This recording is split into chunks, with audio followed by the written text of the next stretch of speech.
Hello, good afternoon friends. आज हम discuss कर रहे हैं पेपर 3। ये है आपका जनवरी 2017 का एग्ज़ाम। यूजीसी नेट का जो एग्ज़ाम होता था, जो सीबीएसई के द्वारा कंडक्ट होता था, आज हम उससे डिस्कस करने वाले हैं।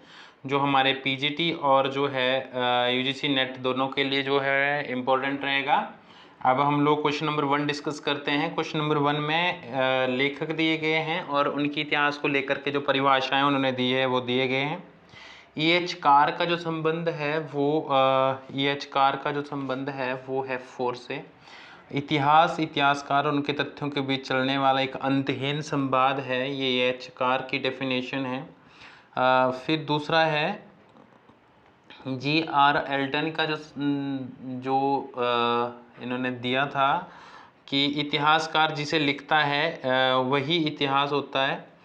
तीसरा है जे.बी. ब्यूरी, इनका जो स्टेटमेंट या फिर जो इनकी जो परिभाषा है वो है इतिहास विज्ञान है, ना इससे कम ना इससे ज़्यादा। और आर.जी. कॉलिंगवुड ने जो परिभाषा दी है वो संपूर्ण इतिहास विचारों का इतिहास है। इस तरीके से जो इसका सही ऑप्शन हो जाता है वो 3 हो जाता है। मध्य पाषाणकालीन स्थल जो है वो दिए गए हैं सेकंड क्वेश्चन में, और फिर उनका जो है हमें क्या करना है, मिलान करना है। बीरभानपुर का जो संबंध है वो है पश्चिम बंगाल से। लोटेश्वर का संबंध है आपका गुजरात से। और पैसरा का जो संबंध है, लोटेश्वरा गुजरात से, और पैसरा का जो संबंध है वो है आपका बिहार से। और तीसरा है सराय नहर, ये आपको पता है, हमने डिस्कस किया था पिछले क्वेश्चन पेपर में। इसका है Uttar Pradesh. Option number D जो है हमारा सही हो जाता है। अब हम लोग क्वेश्चन नंबर जो है वो 3 देखते हैं। भारतीय उपमहाद्वीप में आखेट एवं भोजन संग्रह की अवस्था से पशुपालन एवं कृषि की अवस्था में परिवर्तन के प्राचीनतम साक्ष्य प्राप्त हुए हैं। तो ये प्राप्त हुए हमें मेहरगढ़ से, आपको पता है, यहाँ से हमें अनाज के सबसे पुराने साक्ष्य जो है वो भी प्राप्त हुए थे। हालांकि लोहरा देव में जो साक्ष्य मिले उन्होंने उसको पछाड़ दिया है। मेहरगढ़ कहाँ है, पाकिस्तान के अंदर है। इस तरीके से आपको ये सारी चीज़ें याद होनी चाहिए। क्वेश्चन नंबर 4 है हड़प्पा सभ्यता का दक्षिणी तुर्कमेनिस्तान के साथ गहरा व्यापारिक संबंध था। जी ये सही है। हड़प्पीय सामग्री अथवा हड़प्पा के प्रभाव से उत्पादित सामग्री किश और निपुर आदि से प्राप्त हुई है, तो ये भी ऑप्शन सही है ऑप्शन। परंतु ये एक दूसरे की सही व्याख्या नहीं कर रहे, तो हम जाएंगे 2 के साथ, मतलब बी के साथ जाएंगे, ठीक है। क्वेश्चन नंबर 5 है धातु की खोज मानवीय इतिहास की एक क्रांतिकारी घटना थी। सर्वाधिक तांबा देने वाली खदानें भारत के किस भाग में हैं? तो आपको पता है कि सर्वाधिक तांबा देने वाली जो खदानें हैं वो बिहार, गुजरात और कहाँ पर है, दूसरा तीसरा कौन सा ऑप्शन है, बिहार, गुजरात और ये है राजस्थान। 3 जगहों पे है, बिहार, गुजरात, राजस्थान, और ऑप्शन नंबर 3 हो जाएगा। ऋग्वेद में के अत्यंत उपयोगी और साथ ही अत्यंत भयावह देवता के रूप में किसका अधिक बार आह्वान किया गया है? तो आह्वान किया गया है इंद्र जी का। तो ऑप्शन नंबर 3 होगा सही। किस ग्रंथ से ये स्पष्ट हो जाता है कि वैदिक सभा और समिति 2 भिन्न संस्थाएं थी? तो ये सही हो जाता है आपका अथर्ववेद से स्पष्ट होता है ये वाला। ऑप्शन नंबर 2 के साथ हम लोग जाएंगे। और ऐत्रेय ब्राह्मण, शतपथ ब्राह्मण और यजुर्वेद ब्राह्मण के बारे में हम लोगों ने पीछे चर्चा की है, और कौन से संबंध किससे संबंधित थे, किसके कितने ब्राह्मण हैं, कौन सा ब्राह्मण लेख किसका है। तो ये ग्रंथ अजीविक संप्रदाय के अनुयायियों को किन अन्य नामों से जाना जाता था? तो ये जाने जाते थे हत्थापलेखन और एंड दंडिक जो है, इनके जो 2 अन्य नाम प्रचलित नाम थे। ऑप्शन नंबर 1 के साथ सही जाएंगे। निम्नलिखित में से हमें सूची 1 और सूची 2 से जो है वो जोड़ना है। तो अस्मक की जो राजधानी थी वो थी आपकी पोतली। अवंती की राजधानी थी आपकी महिष्मती। और चेदी की जो राजधानी थी वो थी आपकी सुक्तिमती। और कंबोज की राजधानी थी आपकी आटक। तो इस तरीके से इसका जो सही ऑप्शन है वो ऑप्शन नंबर 1 हो जाएगा। मैक्सनीज द्वारा लिखित इंडिका लुप्त हो चुकी है, किंतु उनके अंश किन यूनान एवं रोमन ग्रीकों के लेखकों की कृतियों में बचे हुए हैं? इसका जो सही ऑप्शन है वो है हमारा जो 2, 3 और 4 इनकी जो कृतियों में है, ये हमें जो है इसकी छाप देखने को मिलती है। ऑप्शन नंबर 3 हो जाएगा। निम्नलिखित में से कौन अशोक के रुम्मदेई स्तंभ अभिलेख के विषय में सही नहीं है? तो रुम्मदेई का जो स्तंभ अभिलेख था वो उसमें क्या नहीं लिखा हुआ था? ये लुम्बिनी में स्थित है, जिसके अशोक ने स्वयं यात्रा की थी। ये जो है उसके बाद अशोक के द्वारा बुद्ध कोणार्कमन को श्रद्धा सुमन अर्पित करने की यात्रा की स्मृति इसमें संयोजित है। ऑप्शन नंबर 2 जो है वो हमारा रहेगा, इसमें ऐसा कुछ नहीं है अशोक, और ये भी है, ये भी सही है इसका। ठीक है। इसके बाद हमारा क्वेश्चन नंबर 12 है, सीरिया के सम्राट के दूत के रूप में बिंदुसार की राजसभा में कौन आया था? तो सीरिया के सम्राट की जो है ये आए थे हमारे डाइमेक्स जो था वो आया था। तीसरी, बौद्ध संगीत एवं नियुक्त प्रचारक जो धर्म प्रचारक थे उनके क्षेत्र के साथ उनका मिलान करना है। तो मजंदिक का जो संबंध है वो कश्मीर और गंधार से है। महारक्षित का जो संबंध है वो यौन से है। धर्मरक्षित का जो संबंध है वो महाराष्ट्र से है, और सोन एवं उत्तर का संबंध स्वर्णभूमि से है। तो इस प्रकार जो है वो ऑप्शन नंबर हमारा 2 हो जाएगा। 1, 4, 2 और 3 मौर्य सेना में सम्मिलित थे। तो आपको मौर्य सेना में सम्मिलित थे इनका जो है लिखना है। पदातिथि, अब अश्वरोही, रथ और गज, आपको इनमें से बताना कि कौन शामिल थे। तो इसमें सारे जो है वो शामिल थे। अश्वरोही सेना भी होती थी, गज भी होते थे, गज माने हाथी, और रथ भी होते थे, पैदल सेना भी होती थी। क्वेश्चन नंबर 15 है, निम्नलिखित में से कौन से तमिल कवि कांची से संबंधित थे? तो ये संबंधित थे आपके 1 और 4, अपर और सुंदरमूर्ति जो थे ये संबंधित थे। ऑप्शन नंबर 3 आएगा।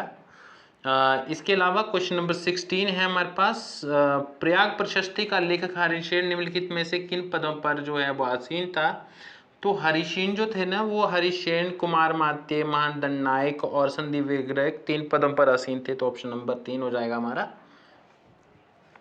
17 जो है, निम्नलिखित में से कौन सबसे विशालकाय जैन प्रतिमा है? तो आपको श्रवण बेलगोला की गोमट की एकाश्म प्रतिमा याद होगी। तो ये सबसे जो है वो विराट प्रतिमा है।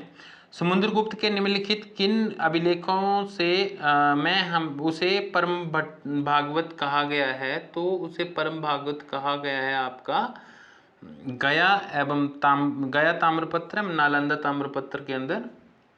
ऑप्शन नंबर 1 एवं 2 यहाँ ये कहा गया है। इलाहाबाद और प्रयाग प्रशस्ति किसके हैं? आपको ये भी याद होना चाहिए। ऑप्शन नंबर 2 के साथ जाएंगे हम लोग। कुमार गुप्त प्रथम द्वारा कौन से नए प्रकार के स्वर्ण सिक्के प्रचलित किए गए थे? तो कुमार गुप्त प्रथम के द्वारा जो है वो ये सारे सिक्के प्रचलित किए गए। खड़ग प्रकार, खड़ग नियंता प्रकार, गजारूढ़ प्रकार, अप्रतिग प्रकार के जो सिक्के हैं वो चारों प्रकार के सिक्के जो है कुमार गुप्त ने प्रचलित किए थे। ऑप्शन नंबर 20 है हमारे पास। 20 में क्या बोला गया है कि सूची दी है, राजवंश और राजवंशों के संस्थापक दिए गए हैं। उत्तर गुप्त का जो संबंध है वो है आपका कृष्ण गुप्त से। मौखरी का जो संबंध है वो अश्वपति। पुष्यवती नरवर्धन का जो संबंध है वो नरवर्धन से ही है। और बर्मन पुष्यवर्मन का जो है ये संबंध से, ये सारे सम्मिलित हैं। आपको जो है इसका ऑप्शन नंबर 3 जो है वो टिक करना है। हर्ष के अतिरिक्त चीनी यात्री वान च्वांग को किन अन्य समकालीन शासकों से मिलने का अवसर मिला था? तो वो मिला था गौड़ नरेश को छोड़ के इन तीनों से मिला था। तो ऑप्शन नंबर हो जाएगा इसका 4, कश्मीर नरेश, कांची नरेश, बल्ली नरेश को मिला था। पल्लव नरेश महेंद्र वर्मा प्रथम, जिसे विचित्र चित्त भी कहा जाता है, एक अस्थिर मस्तिष्क का व्यक्ति था। ये कथन गलत है। किसी समय वे जैन धर्म का नहीं, किंतु उसे छोड़कर शैव धर्म में चला गया था। ये कथन सही है महेंद्र वर्मन प्रथम को लेकर के। तो ऑप्शन नंबर जो है वो 1 गलत, R सही हो जाएगा इसका। ऑप्शन नंबर 4 हो जाएगा। फिर है 23 मेरे पास, निम्नलिखित में से किस मंदिर का शिखर द्रविड़ शैली का है? तो भुवनेश्वर का अनंत सुखदेव वासुदेव जो है ये नहीं है, खजुराहो का कंदरिया महादेव भी नहीं है, सिरपुर का लक्ष्मण मंदिर जो है ये भी नहीं है, ग्वालियर का तेलगी मंदिर जो है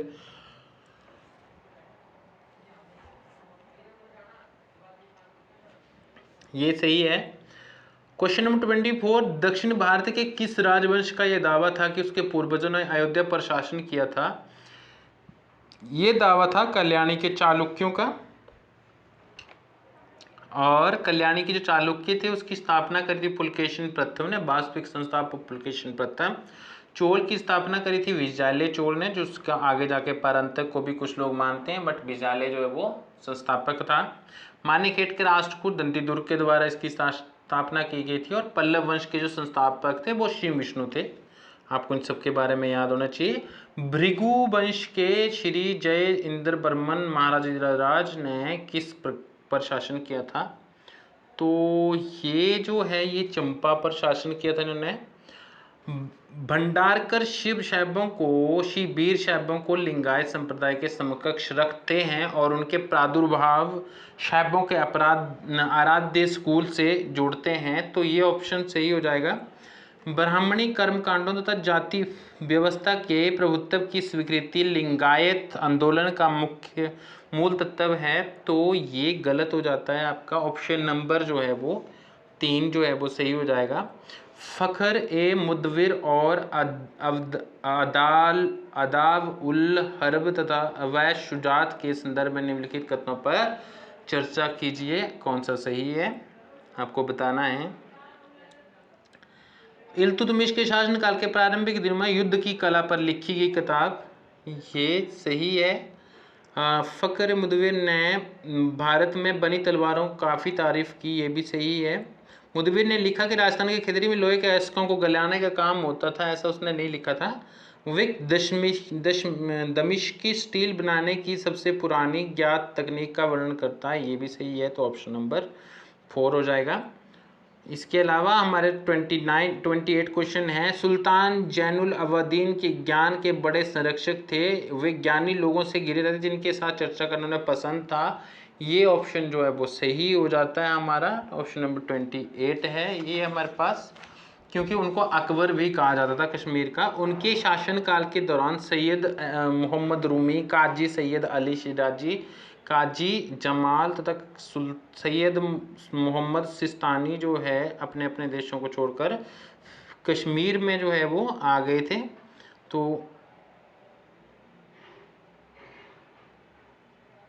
ये ऑप्शन सही हो जाएगा और ए इसका सही हो जाएगा। अफगानों के साथ उलुग खान बलबन के संबंधों के संदर्भ में निम्नलिखित कथनों पर विचार करना है आपको। उलुग खान ने अपनी सेना में लगभग 3000 अफगानी भर्ती किए थे, ये सही है।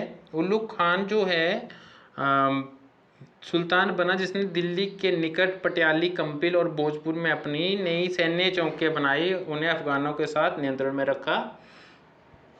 1 और 2 दोनों सही है। सुल्तान बलबन ने अफगान अमीर इख्तियारुद्दीन को अपना वजीर नियुक्त किया, ऐसा नहीं था। सुल्तान बलबन ने अनेक अफगानों को अपना गवर्नर नियुक्त किया, ये ऑप्शन नंबर 1 हो जाएगा इसका। फिर है हमारे पास, सुल्तान ने आदेश दिया कि वे जो भी पैदा करते हैं उसकी नपाई प्रतिविश्वा पैदा हुई फसल के हिसाब से की जानी चाहिए और सबको बिना किसी भेदभाव के उसका आधा जमा करना चाहिए। ये जो कथन है ये सुल्तान की जमीन नपाई के आधार नपाई को फसल के मूल्यांकन का आधार बनाया गया था। इसका जो ऑप्शन नंबर है 30 का ये हो जाएगा। अलाउद्दीन खिलजी ने ऐसा काम किया था।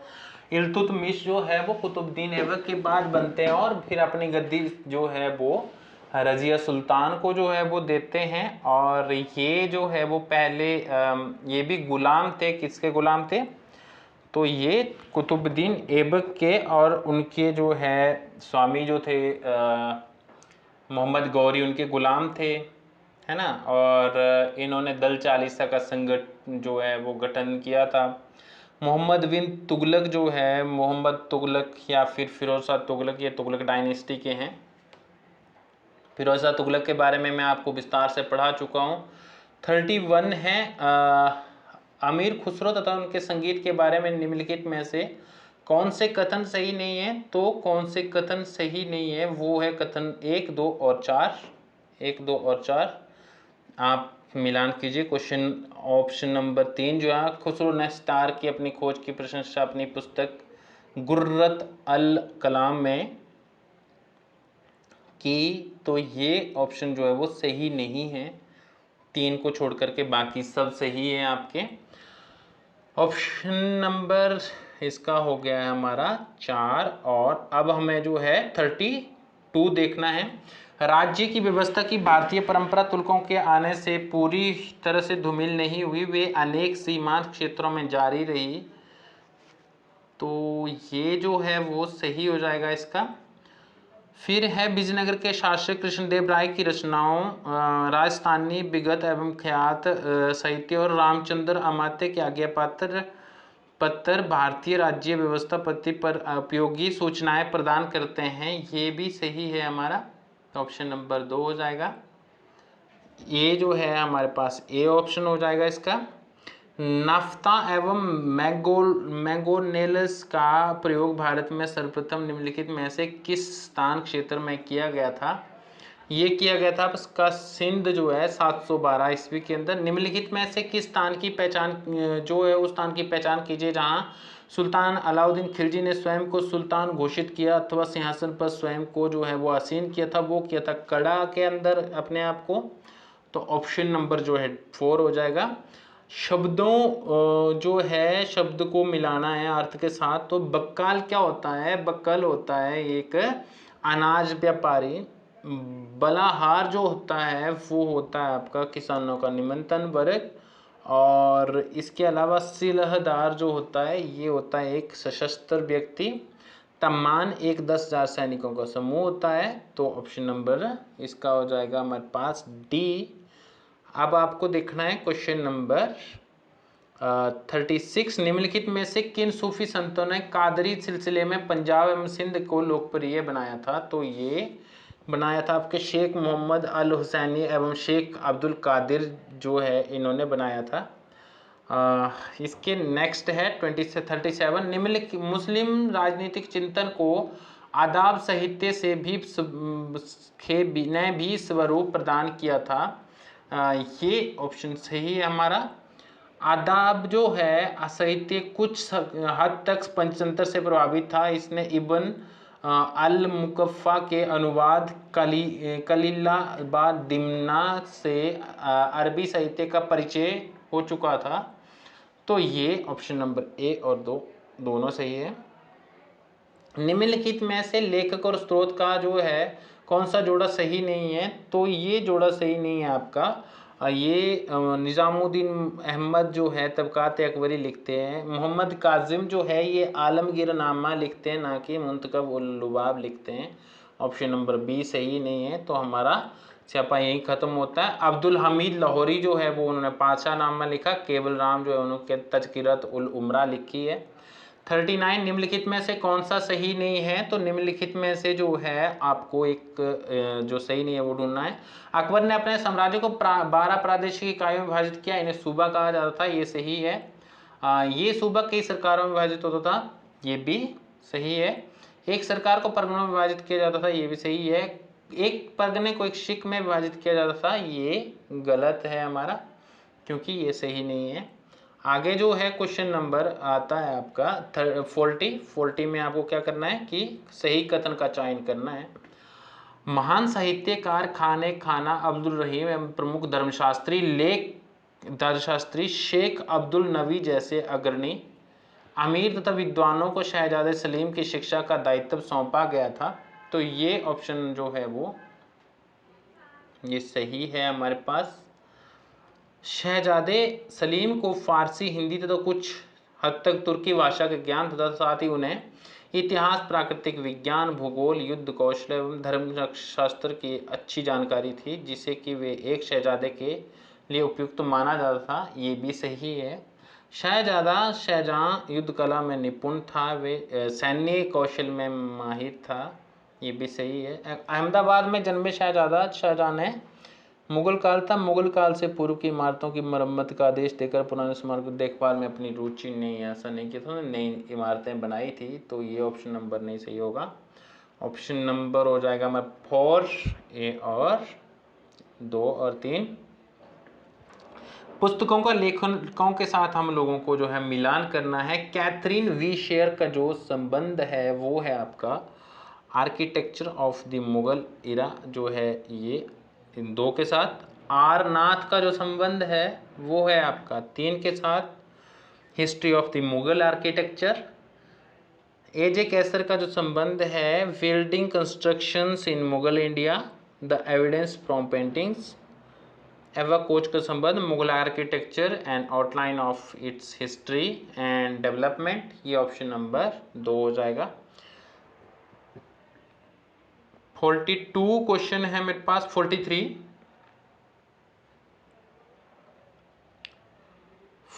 है। मुगलों के समय में भवन निर्माण की तकनीक में एक जो नवीनता आई वे थी पूर्व निर्मित लकड़ी के ढांचों का इस्तेमाल। इन पर जगह से दूसरी जगह ले जाने योग्य घरों को 17वीं शताब्दी में बंगला कहा जाता था, जिससे बाद में आंग्ल भारतीय भाषाओं में बंगलो नाम चलन में आया। ये इस नई तकनीक का श्रेय किस मुगल बादशाह को जाता है? तो ये जाता था आपका अकबर को। ठीक है, ऑप्शन नंबर 43 आता है हमारे पास। मुगल काल में गज के विभिन्न प्रयोगों के संदर्भ में निम्न कथनों पर विचार कीजिए। तो ये जो है अबुल फजल ने लिखा कि हुमायूं का गजे सिकंदरी 32 अंगुष्ठ का था। ये कथन जो है वो सही हो जाता है आपका। अबुल फजल बताता है गजे इलाई की लंबाई 41 जो है वो अंगुष्ठ के बराबर थी, ये भी सही है। दीर ए शाहजहानी जो है 33.5 अंगुष्ठ से थोड़ा कम था, ये भी सही हो जाता है आपका। तुजुके जहांगीरी वर्णित करती गजे शरई की जो लंबाई है वो 26 अंगुष्ठ थी, ये नहीं बोला है। ऑप्शन नंबर 1 सही हो जाएगा आपका।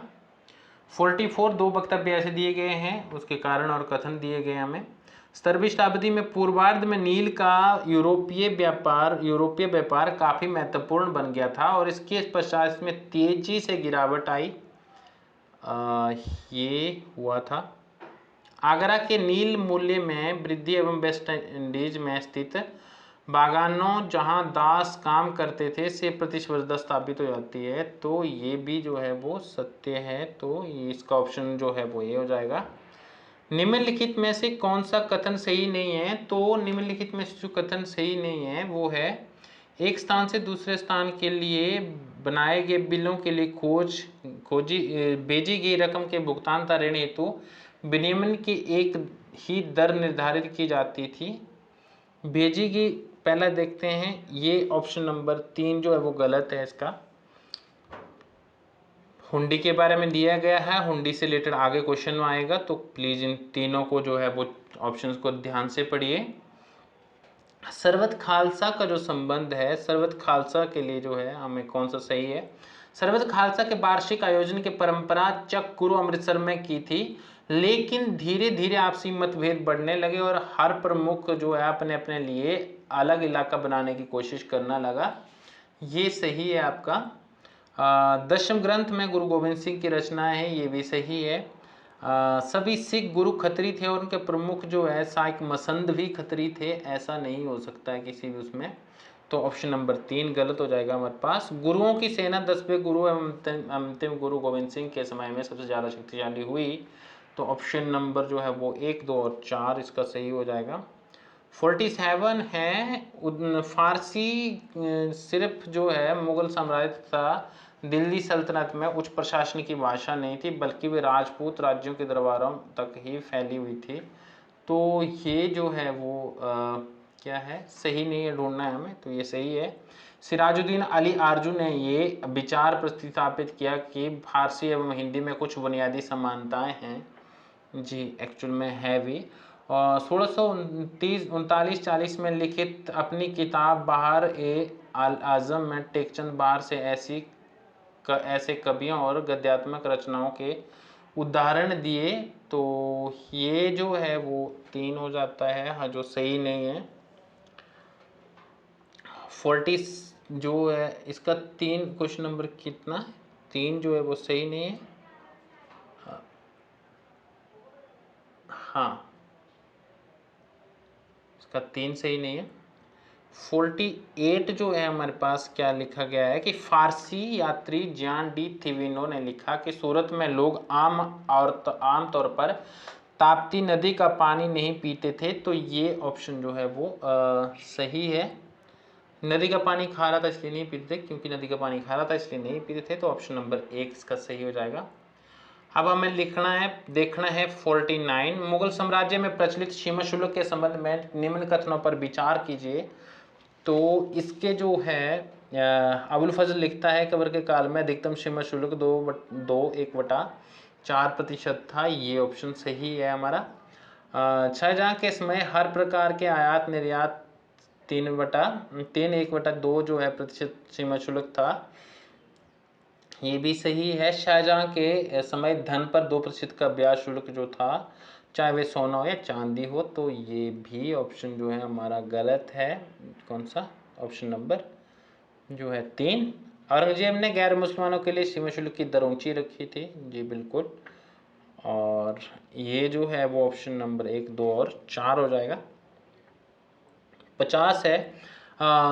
जब 1714 में निज़ाम उल मुल्क वायसराय के रूप में दक्कन पहुंचा, तो उसने शाह को दक्कन के साथ साउथ एवं सरदेशों के भुगतान संबंधी दाऊद खान के समझौते को मानने से इनकार कर दिया था। तो ये जो कथन है वो सही है। निज़ाम उल मुल्क ने उन्हें कई बार पराजित किया, तो उनके द्वारा प्रत्येक जिले में बनाए गए मिट्टी के छोटे किलों को ध्वस्त किया, जिसका इस्तेमाल भी हमले के संचालन में केंद्र तथा मराठा सैनिकों की टुकड़ी की शरणस्थली के रूप में करते थे। तो ये गलत है, उसने कई बार पराजित नहीं किया था, इवन बाद में उसने उसको पराजित कर दिया था। 3 सही है हमारा।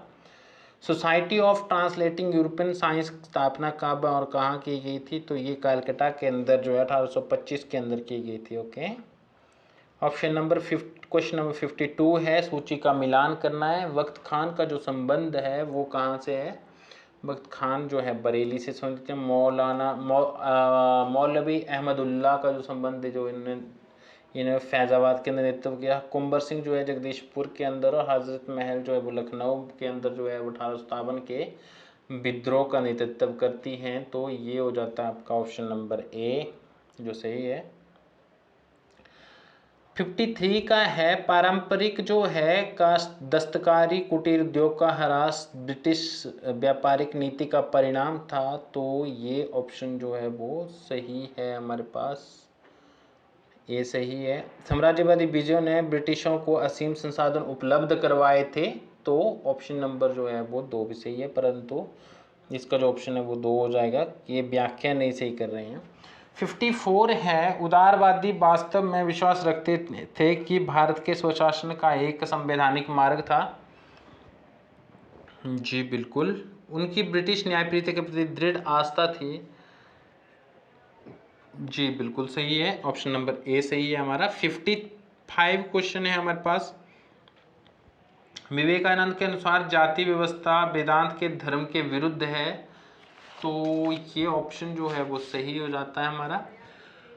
सभी बुराइयां मतभेदों पर विश्वास करने से आती है, सभी अच्छाइयां समानता पर आस्था से निहित एकत्व एवं एकरूपता की समझ से आती है। तो ऑप्शन नंबर ये भी सही हो जाएगा, 1 और 2 दोनों सही है, ऑप्शन नंबर 1 सही हो जाएगा। बंगाल के स्थायी बंदोबस्त का विचार आगे बढ़ाने में निम्नलिखित में से कौन एक शामिल नहीं था?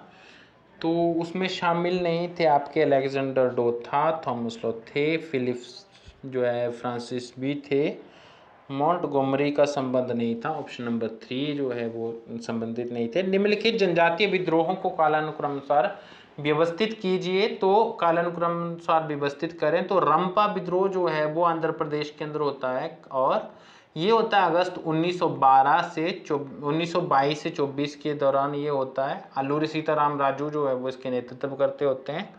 तो ये हो जाएगा आपका 1912 से 22 से 23 तक जो है ये रहेगा। संथाल विद्रोह जो है वो 1855 से 56 में होता है। सिद्धू कानू फूलो और झानो जो है वो उसका नेतृत्व करते हैं। संथाल जो है या फिर हूल जो है इस विद्रोह को कहा जाता है। ये दिकुओं के विरुद्ध उनका स्ट्रगल था। इसके अलावा जो ये कोल विद्रोह है 1831-32 के अंदर होता है, 31-32 के अंदर होता है ये, और इसका जो नेतृत्व है वो बुधो भगत करते हैं। और बिरसा मुंडा जो है आपको पता है, इस जो है बहुत फेमस मुंडा विद्रोह रहा है एक, तो 1895 जो है इसका कार्यकाल रहा है। तो इस तरीके से इसका जो है सही आंसर हो जाएगा हमारे पास सी, बी, ए और डी। मैंने आपको सन भी बता दिए, लीडर भी बताए। निम्नलिखित में से कौन क्रांतिकारी नेता थे? तो क्रांतिकारी नेता थे आपके ये बकरतुल्ला थे, उबैदुल्ला सिंधी थे, हसन महमूद थे, पर ये खिजरी नहीं थे। तो ए, सी और डी जो है ऑप्शन नंबर 4 में आएगा। 59 है, इंडियन नेशनल कांग्रेस के किस अधिवेशन में ऐसी जो है देसी रियासतों के बारे में पहली बार किसी नीति का प्रतिपादन किया गया था? तो ये किया गया था आपके 49, ये है आपका नागपुर 1920 के अंदर। कांग्रेस ने किस अधिवेशन में पूर्ण स्वराज का प्रस्ताव पारित किया था? ये है कौन प्रस्ताव पारित किया था? ये 60 है हमारा। ये किया था लाहौर अधिवेशन के अंदर। कहाँ पे? लाहौर अधिवेशन के अंदर किया गया था। बंगाल की वामपंथी महिला नेताओं ने 1942 में निम्न में से किस संगठन की स्थापना की थी? तो ये स्थापना की थी, किस संगठन की स्थापना की थी? ये की थी 61 के अंदर जो है ये महिला आत्मरक्षण समिति की जो है वो स्थापना की गई थी। निम्नलिखित में से कौन इंडियन नेशनल कांग्रेस की पहली भारतीय महिला अध्यक्ष थी? तो आपको पता है सरोजनी नायडू ऐसी थी जो भारतीय थी। और अगर ऐसे महिला पूछ जाए तो कौन है? वो है आपकी श्रीमती क्या था उनका नाम? एनी बेसेंट उनका नाम है, एनी बेसेंट, जो स्वराज मूवमेंट से जुड़ी बाद में, तो वो ठीक है। 63 है, यहाँ पे हमें मैच करना है। सिर्फ मैच करने के लिए क्या दिया गया है? तत्वबोधनी सभा दी गई है, जिसका जो संबंध है बाम बोधनी, ये उमेश चंद्र दत्त द्वारा संपादित थी, उमेश चंद्र दत्त। और महिला जो है ये संपादित थी आपकी गिरीश चंद्र सेन के द्वारा। और भारती का जो संबंध है, कौन सा? भारती का जो संबंध है ये है आपका ये द्विजेंद्र टैगोर के साथ संबंधित है। शुभ प्रभात जो है ये 4 के साथ रिलेटेड है। तो ऑप्शन नंबर 2 सही हो जाएगा इसका। फिर है हमारे पास 64, खुदाई खिदमतगारों को आम लोग किस नाम से जानते थे? तो खुदाई जो खिदमतगार थे आम लोग उनको लाल कुर्ती वाले जो है वो उस नाम से पहचानते थे। और जो है सीमांत गांधी जो है इसके संस्थापक होते हैं, ठीक है। और अब्दुल गफ्फार खान है ना, या फिर जो है उनके द्वारा जो है कौन कौन क्या प्रण लिया था और किस लिए वो गठित किया था, और बलूचिस्तान से साथ उनका क्या संबंध है, इन सब चीज़ों की जो है वो आपको जानकारी होनी चाहिए। आचार्य जो आर्य समाजी नेता श्री हरविलास शारदा का संबंध भारत के किस भाग से था? तो ये था आपका राजस्थान से संबंधित थे ये हरविलास शारदा जी। और जो दयानंद सरस्वती आर्य समाज की स्थापना करते हैं, जन्म इनका जो है वो फैब 1924 के अंदर हो जाता है। नाम था इनका जो बचपन का मूल शंकर तिवारी, ठीक है, मूल शंकर तिवारी। और बुक है सत्यार्थ प्रकाश व्यवहार भानु जो है, और संस्कार विधि जो है ये इनकी बुक है।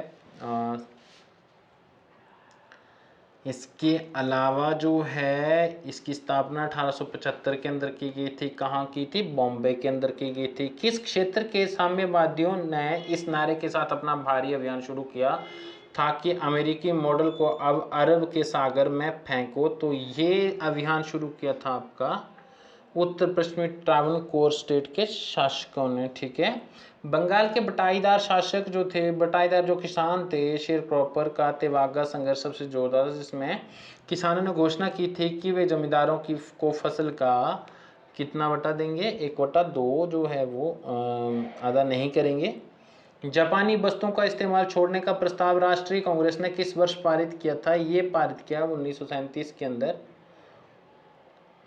निम्नलिखित घटनाओं की कालक्रमानुसार व्यवस्थित कीजिए। तो ये है आपका हमारा सबसे पहले होता है इंडियन नेशनल आर्मी की स्थापना होती है, फिर उसके बाद तो जो के साथ बॉस की बैठक होती है, फिर जो है वो INA ने जो है स्वतंत्र भारत को धरती पर राष्ट्रीय ध्वज फहराया, और फिर जो है आपका सुभाष चंद्र बोस का ताइपी में आगमन होता है। तो ऑप्शन नंबर हमारे पास जो है वो सही हो जाता है आपका, कौन सा, ऑप्शन नंबर ए सही हो जाता है। 70 वे चाहे खुद को मुसलमान, हिंदू या कुछ भी और बताते हो, जब वे बर्बर हो कर निर्मम हत्याएं करते हैं, जो उसे असह्य भाव से देखने की जगह मैं सर्वशक्तिमान से प्रार्थना करूंगा कि वे मुझे इस दुख भरी दुनिया से ले जाए।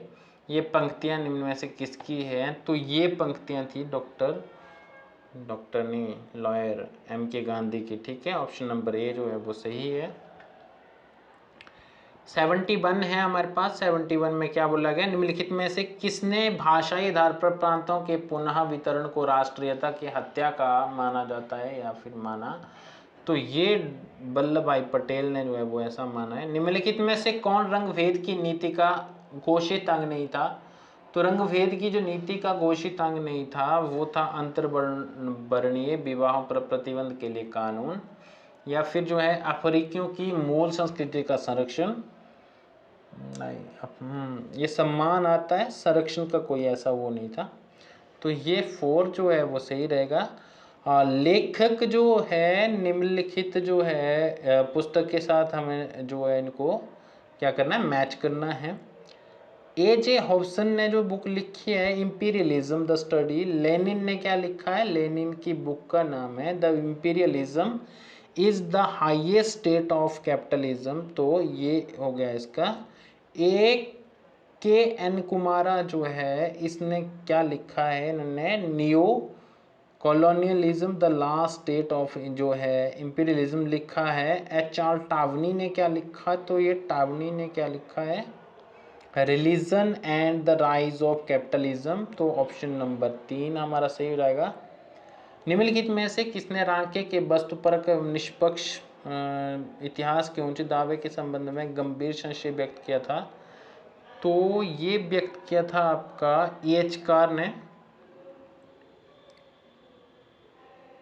नॉन प्रोलिफरेशन जो है वो किस संधि पर हस्ताक्षर किस वर्ष हुए थे? तो ये हुए थे आपके यहाँ वो है ही नहीं, 1968 के अंदर ये हुए थे, और 1970 के अंदर ये इम्प्लीमेंट हो गया था पूरी तरह से। और ये था क्या? ये परमाणु प्रसार संधि थी, और India, Israel, north Korea, Pakistan, south Sudan जो है इसके मेंबर नहीं है। कुल 40 देशों ने हस्ताक्षर किए थे। वर्तमान में 190 देश जो है वो इसको मानते हैं। ओके, और इसी के साथ जो है वो thank you so much.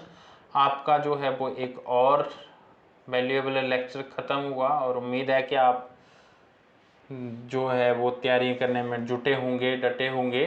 Thank you so much, धन्यवाद। जय हिंद, जय भारत।